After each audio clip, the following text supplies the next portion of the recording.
Salut, bienvenue sur la chaîne YouTube de Squeezie, la chaîne YouTube pour les épileptiques. Waouh, je fais des zooms intempestifs à tout moment et à chaque seconde. Wouh, waouh, c'est génial. Je peux faire des coupes à chaque syllabe que je prononce. Waouh, ça fait pas du tout mal à la tête ce genre de montage. Alors aujourd'hui, on va parler du livre de la jungle. Mais non, mais attends, qu'est-ce que je dis? C'est pas le livre de la jungle, c'est Mowgli.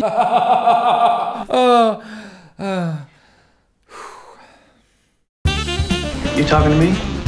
Well, who the hell else are you talking to? Talking to me? Well, I'm the only one here. Alors avant d'attaquer la critique du film, je voudrais juste vous parler d'une association qui s'appelle Labfilm et qui a été créée par des passionnés de l'audiovisuel. Et donc qu'est-ce que c'est Labfilm?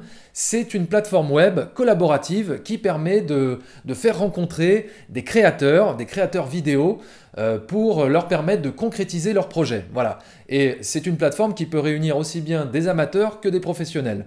Donc si ça vous intéresse, eh bien n'hésitez pas à aller y faire un tour et moi je vous mets le lien dans la description. Donc aujourd'hui on parle de Mowgli réalisé par Andy Serkis, un film qui devait sortir en octobre 2016, mais finalement il a été repoussé pour justement être un petit peu éloigné de la sortie du film précédent, de l'adaptation précédente du livre de la jungle réalisé par Jon Favreau. Le studio a préféré repousser la sortie, puis aussi profiter de ce délai supplémentaire pour perfectionner les effets spéciaux.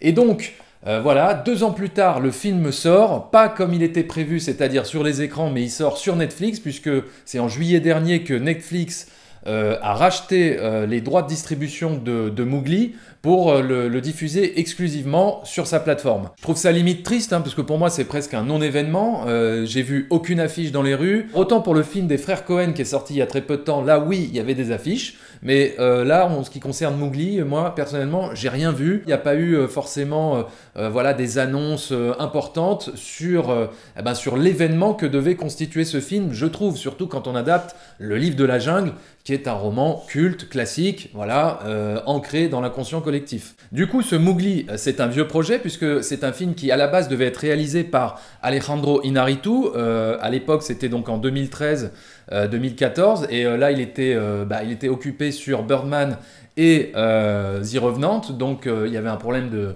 de planning, il ne pouvait pas le réaliser. Le projet a même échoué entre les mains de Ron Howard, mais c'est finalement Andy Serkis qui a été choisi pour réaliser ce film, et qui de mieux que Andy Serkis pour réaliser un film avec de la motion capture, puisque cet homme est quand même né carrément dans la motion capture avec son personnage de Gollum. Donc il n'y avait pas plus avisé que Andy Serkis pour adapter de cette façon le livre de la jungle. Donc j'étais très impatient de voir cette nouvelle adaptation, cette version du livre de la jungle, surtout quand on a appris que le film allait davantage se rapprocher du roman de Kipling. J'ai le livre de la jungle version 2016 réalisé par Jon Favreau en Blu-ray, que j'avais trouvé très sympa, très bien fait, mais après avoir vu Mowgli, eh bien je dois dire que j'ai préféré cette toute nouvelle adaptation. Mowgli, c'est plus violent, plus sombre, et j'ai même envie de dire plus adulte que la version précédente réalisée par Jon Favreau, et donc par extension plus sombre que le dessin animé.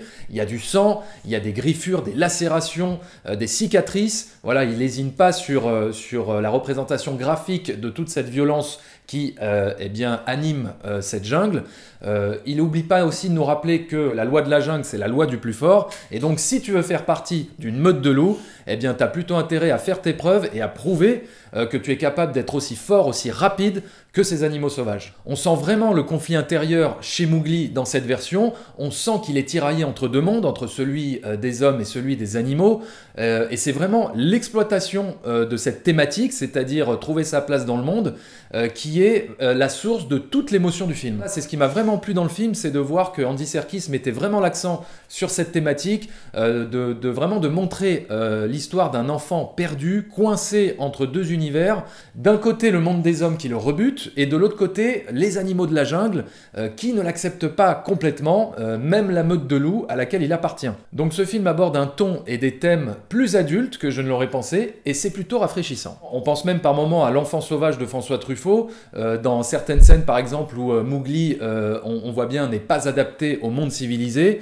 Voilà, comment éduquer un enfant qui n'a connu que la vie sauvage, comment lui apporter cette éducation, comment le faire revenir parmi les hommes.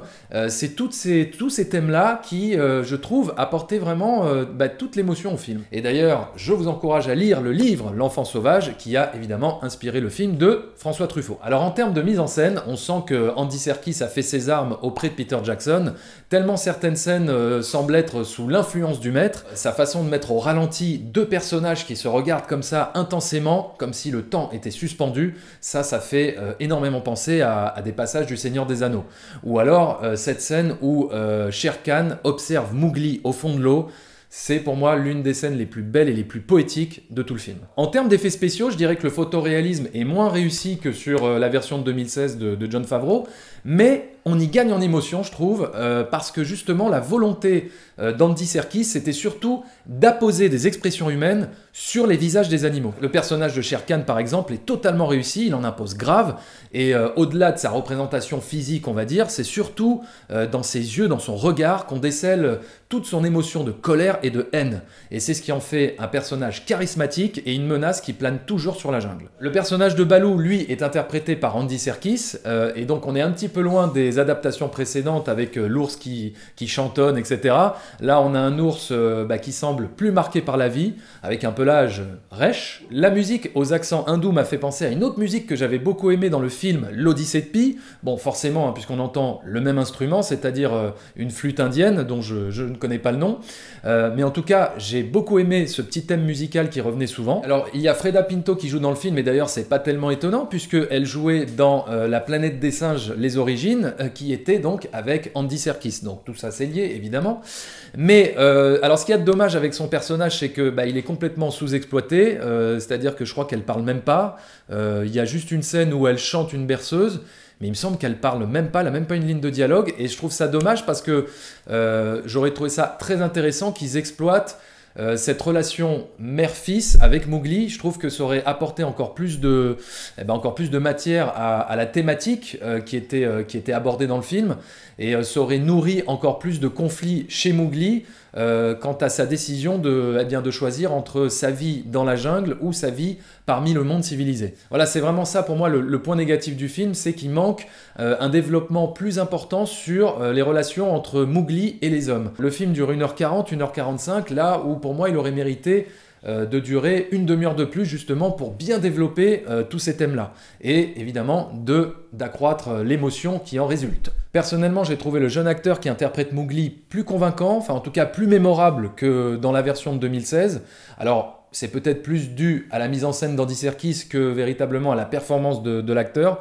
Mais en tout cas, voilà, on va dire que cette interprétation-là de Mowgli m'a plus emballé, m'a plus touché. C'est pour toutes ces raisons que je mets à Mowgli la note de 4 sur 5.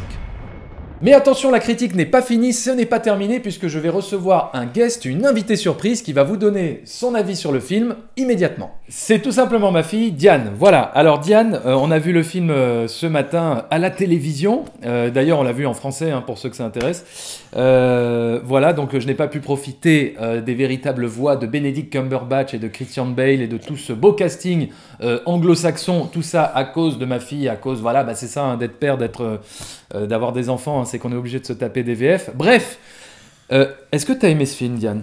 Oui. Qu'est-ce que tu as le plus aimé dans ce film? J'ai aimé quand Shere Khan, il a vu Mowgli dans l'eau. Et pourquoi tu as aimé cette scène? Parce que je trouvais quand il est chez l'eau, Shere Khan, je trouvais que c'était très joli du rouge. Ah oui, parce qu'il a un petit peu de sang sur lui, oui, c'est vrai que c'était très joli visuellement. Et quoi d'autre? Très bien. Quand la dame a nettoyé Mowgli dans le monde des hommes. Alors, est-ce que tu as aimé la musique? Oui. Pourquoi? Parce que je trouvais que la musique, elle faisait la colère de Shere Khan. Est-ce que tu as trouvé que les animaux, ils étaient bien faits? Oui. Et pourquoi? Parce Raconte. que je trouve qu'ils étaient trop... On dirait qu'ils étaient trop des vrais animaux. Et Balou, comment tu l'as trouvé? Parce que t'as vu, dans cette version de l'histoire, Balou, il chante pas du tout. En fait, il n'y a pas de chanson. Ouais. Ça t'a pas dérangé qu'il n'y ait pas les chansons comme dans le dessin animé? Non, ça m'a pas dérangé. Ah ouais, ça t'a pas... Est-ce que t'as eu peur? Est-ce que le film t'a fait peur quand même? Oui? Non. Ah, Shere Khan quand même, Shere Khan, il t'a fait peur, non? Non. Non? Bah, il t'a fait plus peur que dans le dessin animé, c'est que t'es quand même un petit peu plus effrayant, non? Non. Ah ouais? C'est quoi qui t'a fait le plus peur dans tous les films que t'as vus? C'est quoi le film qui t'a fait le plus peur dans ta vie? C'est quoi? Le Harry film que... Potter 3. Harry Potter 3, d'accord. Quand je l'ai vu la première fois. Hein. Ah oui, maintenant ça te fait plus peur, hein. Non. Ok. Et est-ce que t'as eu peur quand je t'ai montré pour la première fois Shining? Je l'ai pas vu. Mais oui, je sais, ma chérie. Je ne te le montrerai qu'à tes 8 ans. Voilà, c'est tout pour aujourd'hui. Merci de nous avoir suivis, de nous avoir écoutés jusque-là. N'hésitez pas à me dire ce que vous avez pensé de Mowgli dans les commentaires. En tout cas, je ne m'arrêterai pas de vous saouler avec ça, de vous le dire et de vous le redire. Tant qu'il y aura des films comme ça qui sortiront sur la plateforme Netflix, je vous dirai de continuer à fréquenter les salles obscures parce que Netflix, c'est bien. Le cinéma, c'est mieux. Voilà. Ciao. Au revoir.